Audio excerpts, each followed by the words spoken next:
And so to the final 3 awards of the evening, and these really are the biggies. The first is the Fujifilm Award for Best Cinematography. Such a prestigious award that nobody's turned up for it. Actually, that's not quite true. 2 of the finalists, David and Carol Hughes, have made their film The Last Feast of the Crocodiles. So naturally they can't be here. And actually, they're still filming. They're still filming in Kenya, so that's why they're not here. And the reason that the other finalists aren't sitting around here is because, well, they're already scattered around the stage. So would Owen Newman, Hugh Miles and Bruce Davidson make their way over here, please, and fill these empty chairs?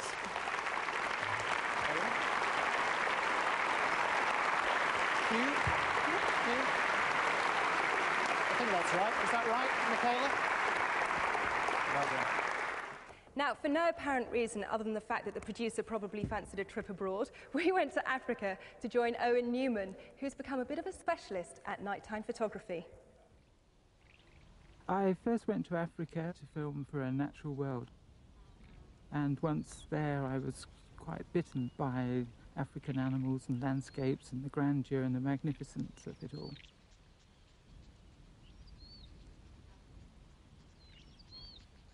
Lions film is the sort of film that I really like making now. It's an intimate look at animals, and I quite like getting in close to animals so that the audience who don't know a lot about animals become involved with the actual animals and the way they have to live and the hard times that they have to survive. It was filming for 6 months. It was basically 2-3 month trips and spending every day with them from before sunrise till after sunset, and then picking them up again the next morning.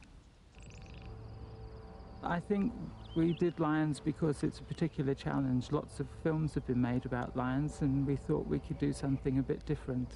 And I guess we were lucky and the pride was unlucky, in that the pride that we chose was that one. And it gave a very strong story and shows how difficult it is to be one of the so-called top predators of the world. Male lions in small coalitions have short, violent lives. With the Mungi males in pursuit, there's nowhere for Ahab to go.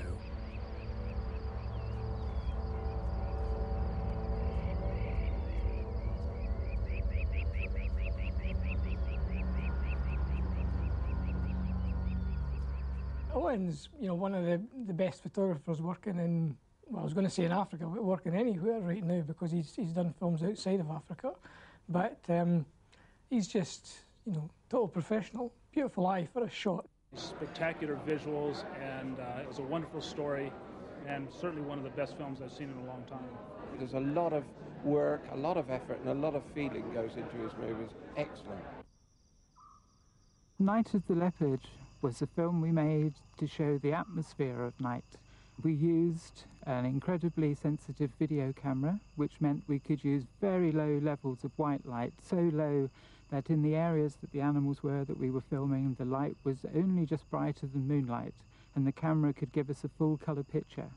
But even that low level of white light dictated that we couldn't film strong behaviour, like we couldn't film leopards hunting, because to use white light just means that you're enabling the leopard to catch its prey because it's dazzled by white light.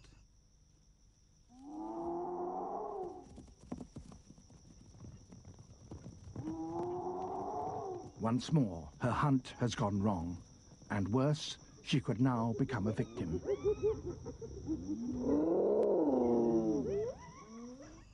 For this new film, we want to film good natural behaviour, and to do that we're using infrared light, which as far as we're concerned and the animals we're filming, it is total darkness, and that means that the leopard is hunting prey totally unaffected by white light, and what we're getting is really exceptionally strong behaviour, good hunting behaviour, and it's behaviour that's never been seen on film before.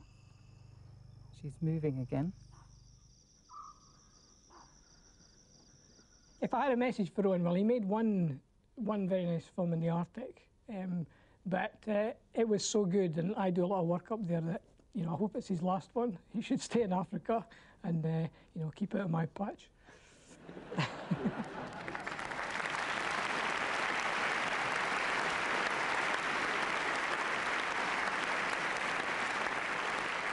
Wonderful stuff. Well, we thought it would be fun to give you a demonstration of how effective infrared photography can be. So if you're at all afraid of the dark, now's the time to hold hands with the person next to you as we plunge Colston Hall into absolute blackness and we switch on the infrared cameras. The lights take just a few seconds to warm up. Ah, there you are. Yes, there you are. If you recognise yourself up there, give yourself a wave.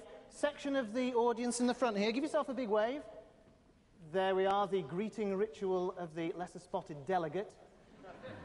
And lights up, please. Very good. Now, the camera is up there. That was looking at you, and the gentleman up there is by one of the infrared lamps. And I think we should ask one of our finalists, Hugh here, if he's had any particular experience of shooting in the dark, because I would imagine you've done quite a lot of it. Yes, certainly. The main problem is it's dark, so you can't see the animals. More to the point with the puma, she was so silent, sneaking around, that she could circle the hide without me being aware, and I couldn't see her either. And in fact, one night I was curled up asleep on the ground, and she sneaked up to within 2 feet, and all I could hear was the sniffing of her breath. Wow, must be absolutely fantastic. Well, I know we're going to have a look at a clip from your film and also Bruce's film. So here they are.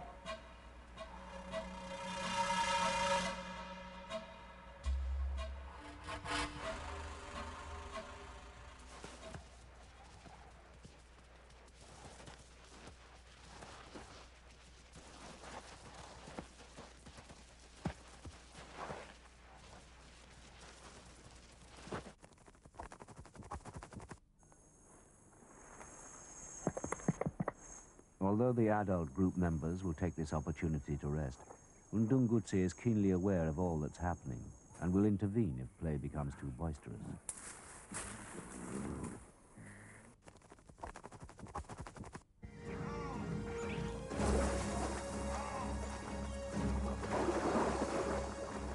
Here, in strange communion, hippos attend the last feast of the crocodiles. And the winner of the Fujifilm Award for Cinematography is Lion's Pride in Peril.